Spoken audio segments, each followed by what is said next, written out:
Hello students, myself Mamta Mittal, PCT Chemistry, Government Senior Secondary School, Dawali village, Sirsa. आज हम करने जा रहे हैं क्लास +1 का first chapter some basic concepts of chemistry. जैसे कि नाम से ही आपको पता चलता है कि इस चैप्टर में हम केमिस्ट्री की बेसिक कंसेप्ट को समझेंगे, जिनके बारे में आप already 9th class 10th class में पढ़ चुके हो। जैसे कि वस्तु किसे कहते हैं, वस्तु की फिजिकल क्लासिफिकेशन क्या होती है, लाइक सॉलिड, लिक्विड, गैस। आज उन्हीं टॉपिक्स को हम डिटेल में अपनी इस वीडियो में स्टडी करेंगे। तो स्टार्ट कर रहे हैं। Firstly, what is chemistry? Chemistry का मीनिंग क्या होता है? तो केमिस्ट्री बेटा ब्रांच ऑफ साइंस है, जिसमें आप डील करते हो with the composition, properties, structure means बनावट, and interaction of the matter means वस्तु में किस तरह की फोर्स ऑफ अट्रैक्शन है, क्या उनकी बनावट है, क्या उनके गुणधर्म हैं। इन सब की जानकारी हमें कहाँ से मिलती है? From chemistry. केमिस्ट्री आपको इनके बारे में डिटेल में समझाती है। About atom, molecule, electron, proton, neutrons, जो मैटर के इंटरनल प्रेजेंट होते हैं, उनके बारे में आपको केमिस्ट्री बताती है। तो chemistry is a branch of science which deals with composition, properties, structure and interaction of matter.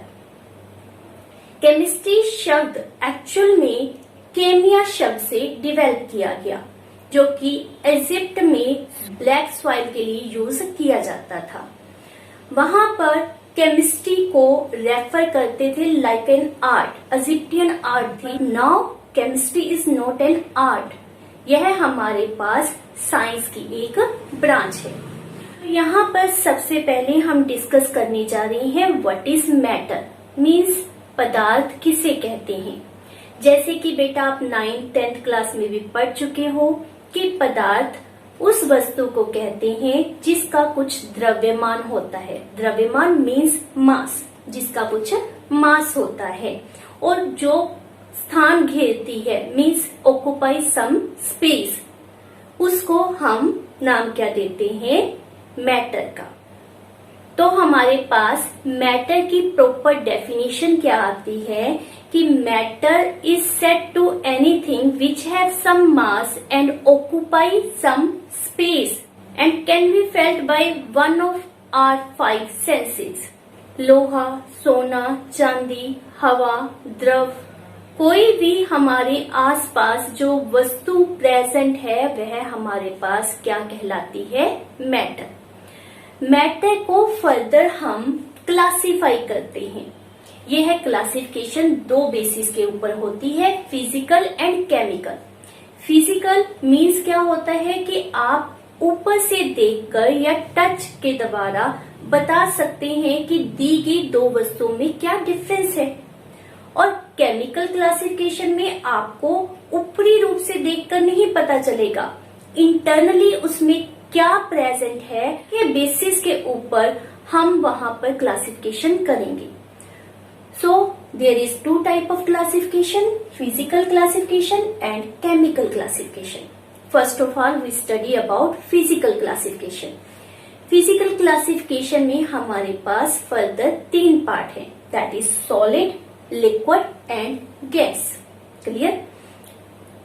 ठोस, द्रव तथा गैस, जिसके बारे में आप अच्छी तरह से जानते हैं। तो what is solid? Let's suppose would, iron, कोई भी मेटल ले ली हमने। बुक, सिंपली जैसे अभी आपके हाथों में किताब है, कॉपी है, आप उसको ले, तो वो क्या है हमारे पास? ठोस। उसको ठोस क्यों कहा जाता है?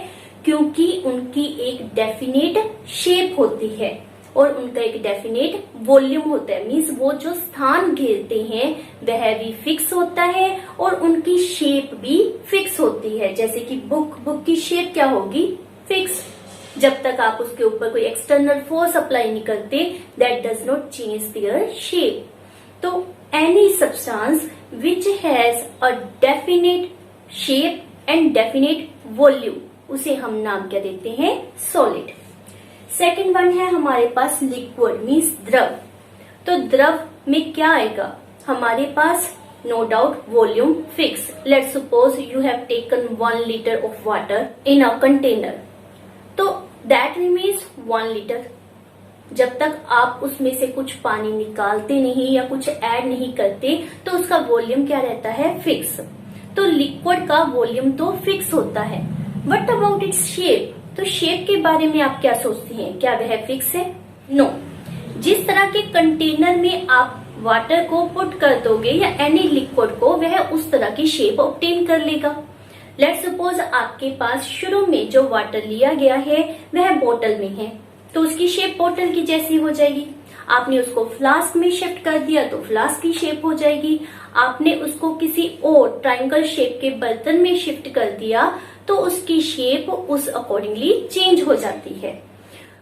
सो लिक्विड के बारे में आपके पास क्या डेफिनेशन बनती है? That any substance which has definite volume but not definite shape, उसे हम नाम क्या देते हैं? लिक्विड। फॉर एग्जाम्पल आप वाटर रेफर कर सकते हो, उनके बारे में आप पढ़ोगे that is liquid in nature, benzene that is liquid. तो HCl, H2SO4 ये सभी लिक्विड फॉर्म में होते हैं, तो ये इनके एग्जाम्पल में आप मेंशन कर सकते हो। Third one is gas. Gas में volume as well as shape दोनों फिक्स नहीं होते। आप उसको कंप्रेस कर सकते हो, आप उसको एक्सपेंड कर सकते हो, means according to your willingness. Piston के द्वारा आप उसमें चेंजेस ला सकते हो, उसके वॉल्यूम को रिड्यूस कर सकते हो एज वेल एज इंक्रीज कर सकते हो, क्योंकि गैस के मॉलिक्यूल्स में स्पेस बहुत ज्यादा होता है, जिसके कारण आप उसमें चेंजेस ला सकते हो, उसके वॉल्यूम को चेंज कर सकते हो। N2 गैस, O2 गैस, कोई भी गैस की आप एग्जाम्पल दे सकते हो। Air is what? That is also an example of gas. तो ये थी हमारे पास physical classification of matter. Next है हमारे पास chemical classification of matter. Chemical classification of matter में फर्दर हमारे पास 2 पार्ट्स होते हैं, मीन्स वो केमिकली प्योर है या फिर इम्प्योर, मीन्स उसको हम 2 पार्ट में मेंशन करते हैं। One is pure and second is mixture. सबसे पहले हम प्योर के बारे में डिस्कस कर रहे हैं। प्योर को हम 2 पार्ट में डिस्कस करेंगे, एलिमेंट एंड कंपाउंड। एलिमेंट और कंपाउंड के बारे में आप पहले से 9th क्लास में पढ़ चुके हो। एलिमेंट मीन्स तत्व तथा कंपाउंड मीन्स यौगिक। तो there is no new terms, आप इसके बारे में पहले से जानते हो। तो सबसे पहले हम कर रहे हैं एलिमेंट। तो हमारे around a number of elements present है, जैसे आपने डेली लाइफ में नाम सुने हैं, आयरन, सिल्वर, गोल्ड, ये तो कॉमन आपने सुने ही है नाम। तो ये क्या है? Actually these are element. तो एलिमेंट होता क्या है? एलिमेंट अ प्योर सब्सटेंस होती है that is made up of 1 type of atom. तो वो प्योर सब्सटेंस जिसमें सिर्फ 1 टाइप ऑफ एटम्स हो तो उसे हम नाम क्या देते हैं? एलिमेंट का। For example this is iron piece and it contain atoms of iron. तो इसमें सभी एटम किसके प्रेजेंट होंगे? That is of iron. ऐसा तो नहीं है कि इसमें पोटाशियम के या सोडियम के एटम्स प्रेजेंट होंगे, नो। तो we are referring definition on this basis कि आयरन एलिमेंट क्या होता है? जिसमें ओनली आयरन के एटम्स प्रेजेंट हो। Similarly, element is a pure substance which contain only 1 type of atom. इसकी एक और डेफिनेशन आपने नोट करनी है कि एलिमेंट वो प्योर और सिंपलेस्ट सब्सटेंस है जिसको ना तो आप बिल्ड कर सकते हो और ना ही आप डिकम्पोज कर सकते हो into the simplest substances. Let iron को ब्रेकअप करके इफ आई एम रेफरिंग कि यहाँ पर आपके पास पोटाशियम सोडियम कुछ बनेगा, is it possible? No. Iron को ब्रेक करोगे यू विल गेट आयरन। या फिर 2 और 3 पीसेस ऑफ आयरन को ज्वाइन करवा के कंबाइन करवा के कोई न्यू सब्सटेंस फॉर्म कर लो, that is also not possible. Means it remains iron, it neither be decomposed into the simpler substances nor be built from simpler substances. So this is important definition. One more question कि हमारे around अब तक कितने element discover हो चुके हैं? तो हमारे पास 118 एलिमेंट अब तक डिस्कवर हुए हैं। एलिमेंट के फर्दर इजी स्टडी करने के लिए उसको 3 पार्ट में डिवाइड किया गया है, that is metal, non metal and metalloid. धातु, अधातु तथा उपधातु, जिसके बारे में भी आप अच्छी तरह से जानते हो। धातु क्या होती है? जिसमें चमक होती है, means lusters in nature. Metals are malleable, means आप उनको हथौड़े से पीट पीट कर convert into sheets. They are ductiles in nature. Ductile means that can be changed into wire. और many other characters जैसे कि simply आप जानते ही हो, good conductor of heat, good conductor of electricity, as well as sonorous in nature। तो जो आपने 9th 10th class में ऑलरेडी जानते हो या अपने आसपास किसी भी मेटल को ऑब्जर्व करो, आपको इन प्रॉपर्टीज के बारे में पता चल जाएगा। For example iron, silver, gold, copper, zinc, aluminium, a number of metals are present. Next is non-metal. Non-metal means which is not metal, which does not possess character like a metal. तो वो कौन से होंगे? That means they are non-lustrous, non-sonorous, non-ductile, non-malleable. They are bad conductor of heat. They are bad conductor of electricity. Means every character that is metal possessing, you are referring opposite to that one. तो वो हमारे पास क्या आ जाएगा? Non metal. Now for example the oxygen, nitrogen, hydrogen, carbon, ये आपके पास कौन सी examples हैं? That is of non metal. इसके साथ आपने एक और एग्जाम्पल माइंड में रखनी है। अभी आपने मेटल एंड नॉन मेटल के बारे में पढ़ा समझा, तो हमारे पास मरकरी जो होती है that is also a metal. और मेटल में जनरली गुण क्या होता है कि दे आर सॉलिड। आप जितने भी मेटल्स के बारे में जानते हो दैट इज सॉलिड, लेकिन थर्मामीटर में जो मरकरी यूज होती है that is also metal but exist in liquid state. ये आपने अच्छी तरह से माइंड में रखना है। नॉन मेटल में भी जनरली जो नेचर होता है that is solid and gaseous, लेकिन ब्रोमीन एक ऐसी नॉन मेटल है which exist in liquid state. Third type हमारे पास कौन सी है? Metalloids.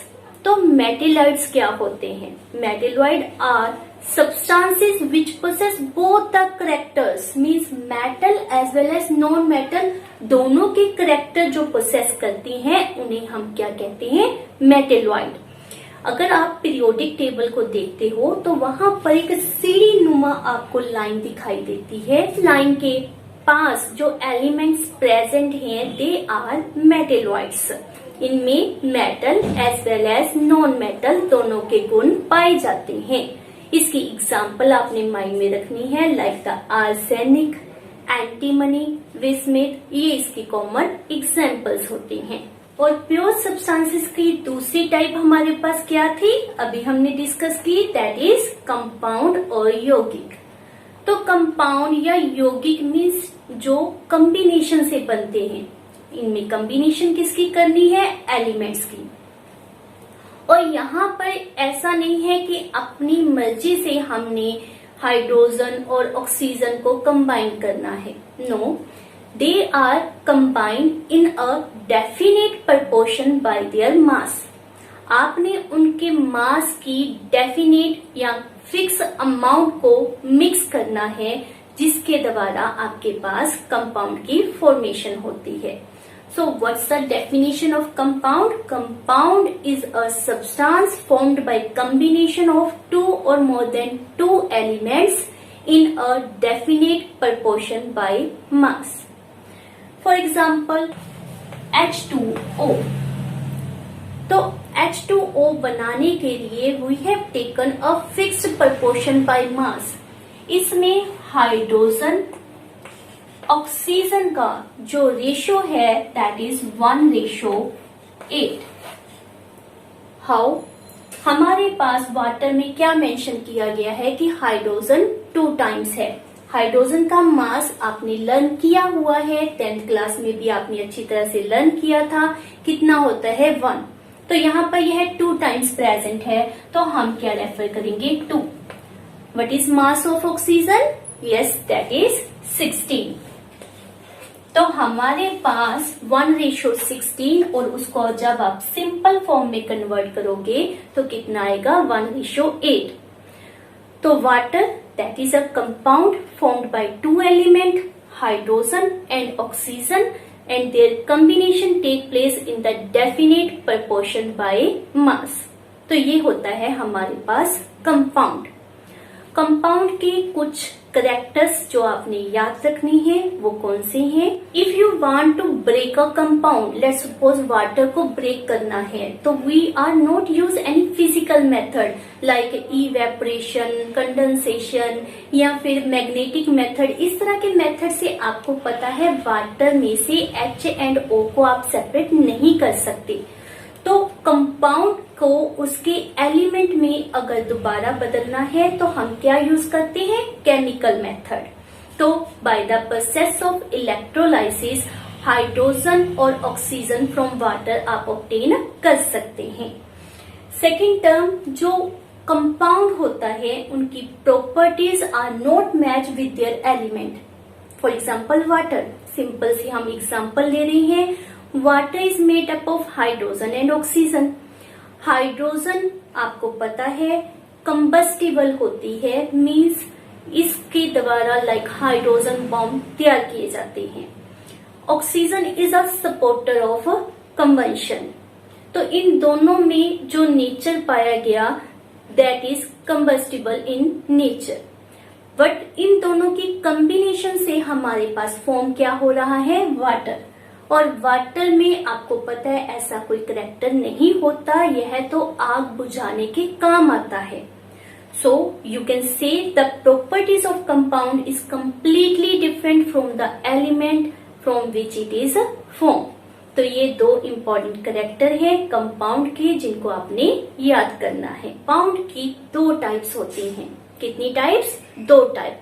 One is organic and second is inorganic. Organic compound क्या होते हैं? Which are obtain from living sources like carbohydrate, oils, fat.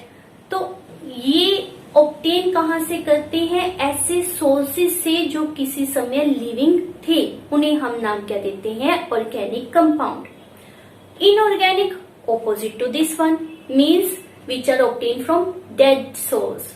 Dead source कैसे? जैसे कि रॉक से, साल्ट से जो चीजें ऑब्टेन करते हैं। For example NaCl। NaCl हमें कहाँ से ऑब्टेन होता है? From the rock. इसे रॉक साल्ट भी कहते हैं।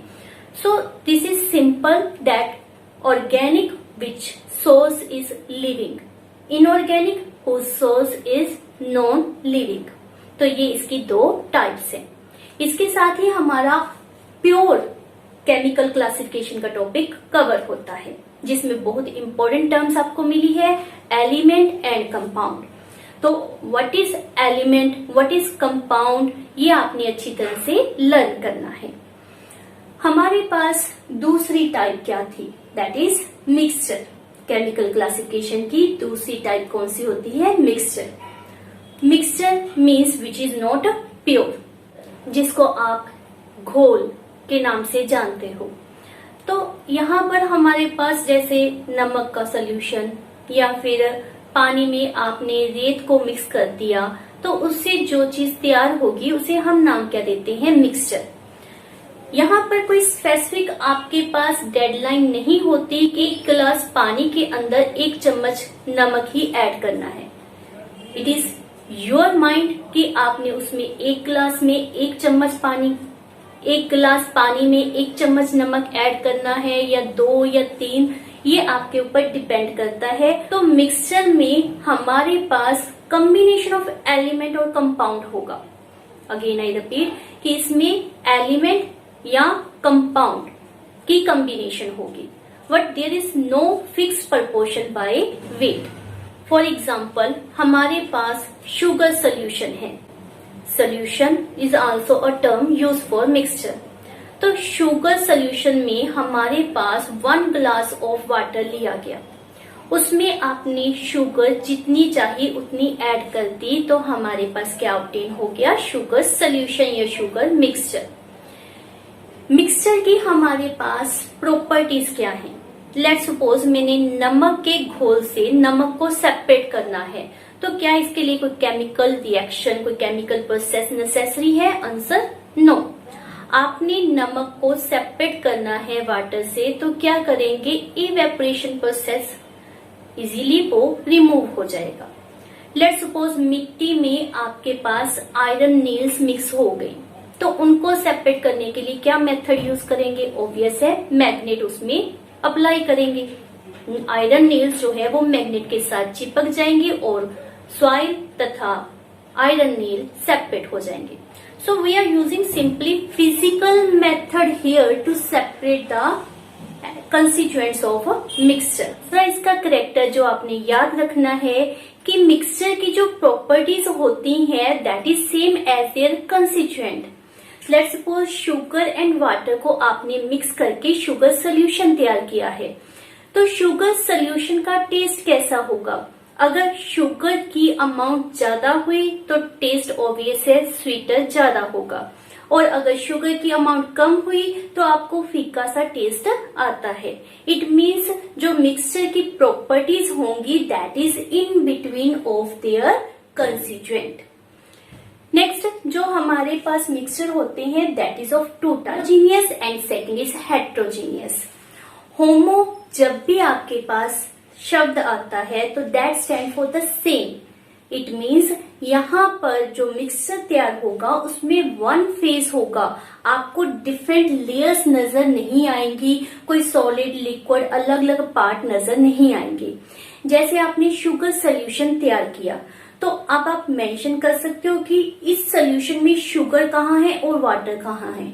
नहीं बता सकते because that is completely have same composition throughout the mixture. तो that mixtures which have same composition throughout the mixture they are called as homogeneous mixture। दूसरी तरफ हमारे पास है heterogeneous mixtures। इन मिक्सचर में सैंपल के थ्रू आउट सेम कंपोजिशन नहीं मिलती, आपके पास डिफरेंट कंपोजिशन मिलती है। जैसे कि लेट्स सपोज हमारे पास सैंड एंड आयरन नेल्स का मिक्सचर है, आयरन नेल्स अलग नजर आएंगे और सैंड अलग नजर आती है, तो it means it have different composition, so it is called as heterogeneous mixture. अब तक क्या क्या क्वेश्चंस आपके पास बनते हैं? What is element, what is compound, and very important what is difference between compound and mixture. तो ये आपके पास बहुत से इंपॉर्टेंट क्वेश्चन हैं जो इस टॉपिक से रिलेटेड हैं। अब हम करने जा रहे हैं इस चैप्टर से जुड़े हुए इंपॉर्टेंट लॉज। सबसे पहले जो हमारा लॉ है that is known as law of conservation of mass. ये आप अच्छी तरह से जानते हैं, इसे हिंदी में हम कहते हैं द्रव्यमान संरक्षण नियम। तो हमारे पास 9th क्लास में यह टॉपिक ऑलरेडी आप कर चुके हो। तो हमारे पास law of conservation of mass क्या बताता है? दैट ड्यूरिंग एनी फिजिकल और केमिकल चेंज, मीन्स जब भी कोई फिजिकल चेंज होती है, रिएक्शन होता है, at that time mass of reactant remains equal to mass of product. जितना रिएक्टेंट का मास होता है उतना ही प्रोडक्ट का मास होगा।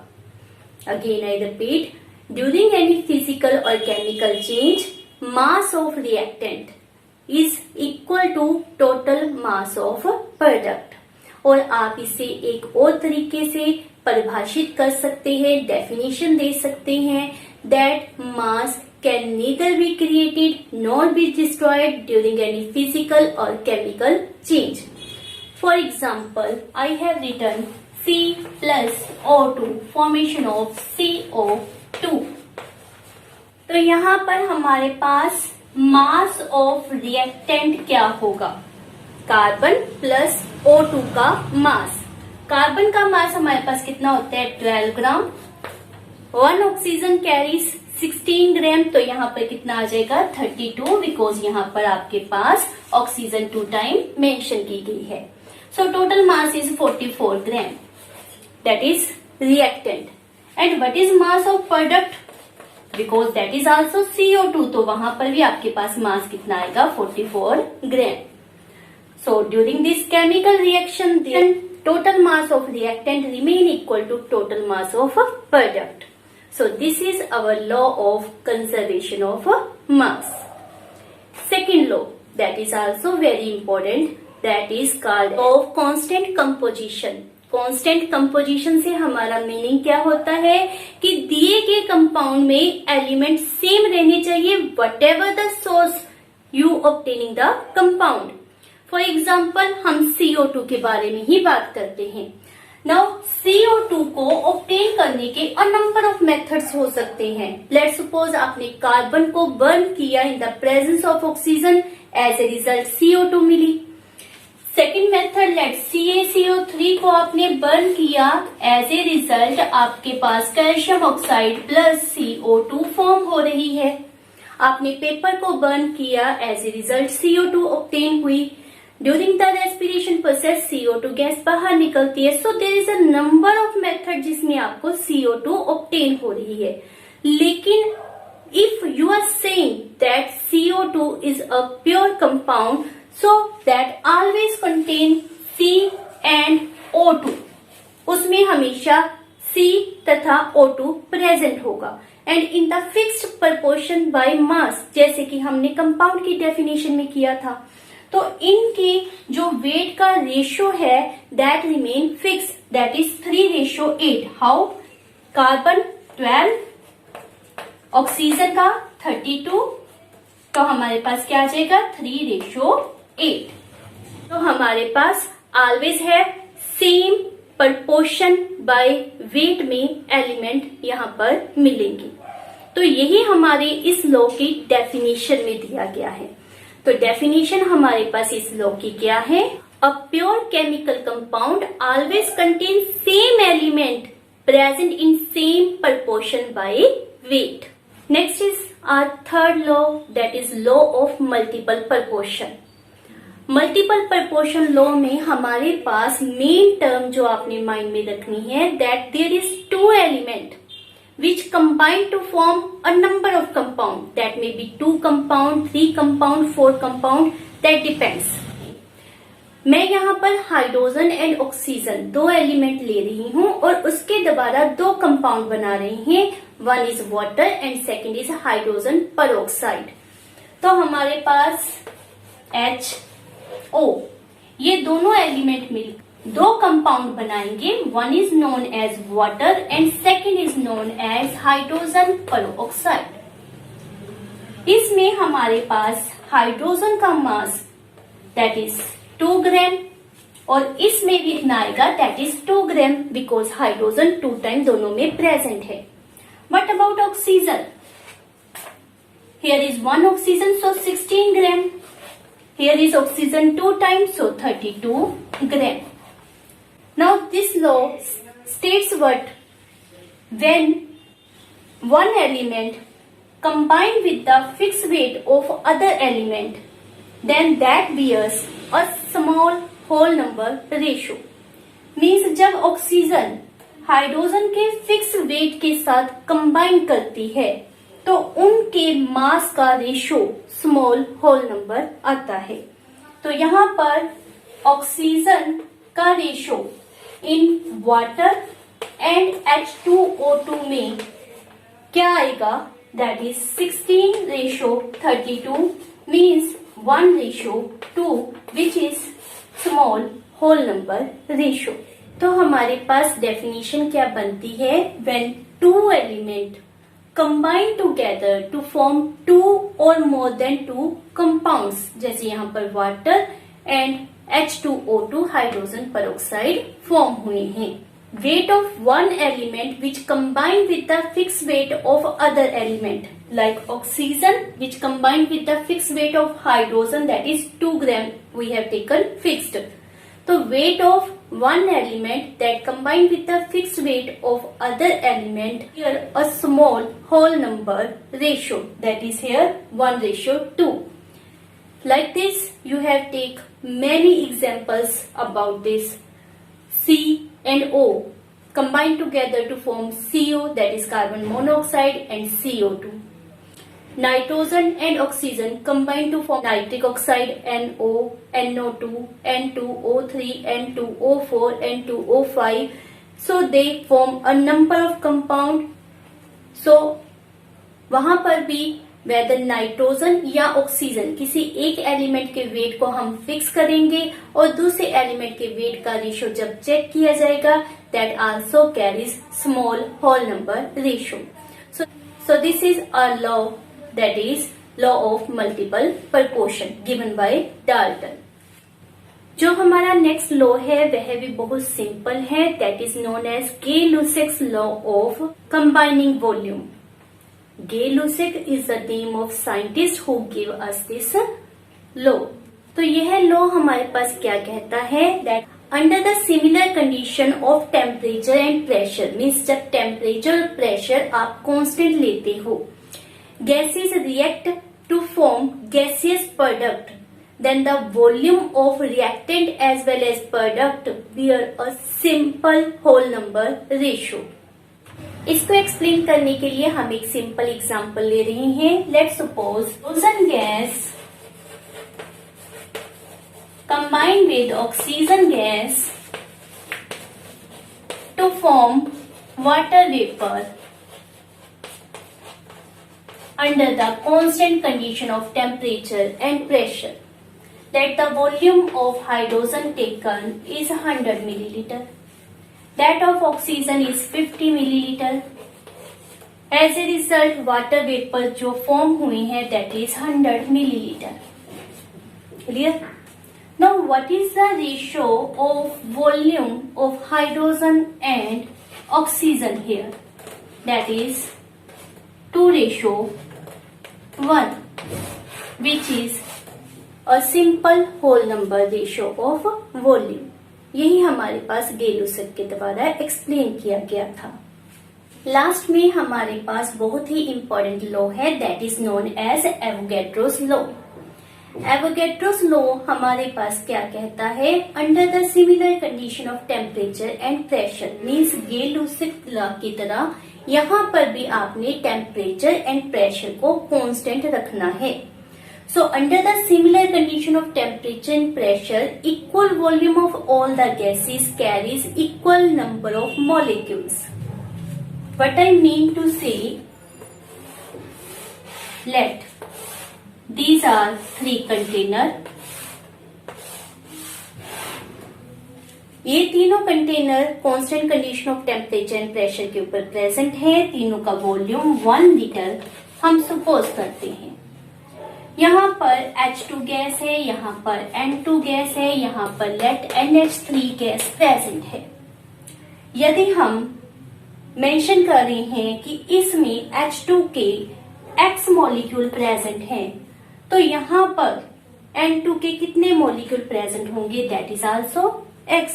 और यहाँ पर कितने होंगे, that is also X. Why? Because they carry same volume. So what's the law said that under the similar condition of temperature and pressure, equal volume of all the gases contain equal number of molecules. You are not concerned about their mass. तो in laws से related बहुत ही simple question आपके पास पूछे जाते हैं. What is law of conservation of mass? Explain with examples. What is the law of multiple proportion? Explain it with example. और any other law. इसी तरह से आपके पास क्वेश्चन पुट किए जाते हैं. आपने इनकी एग्जाम्पल और डेफिनेशन को अच्छी तरह से लर्न करना है ताकि आप एग्जाम में अच्छी तरह से इनको अटेम्प्ट कर सको. Thank you.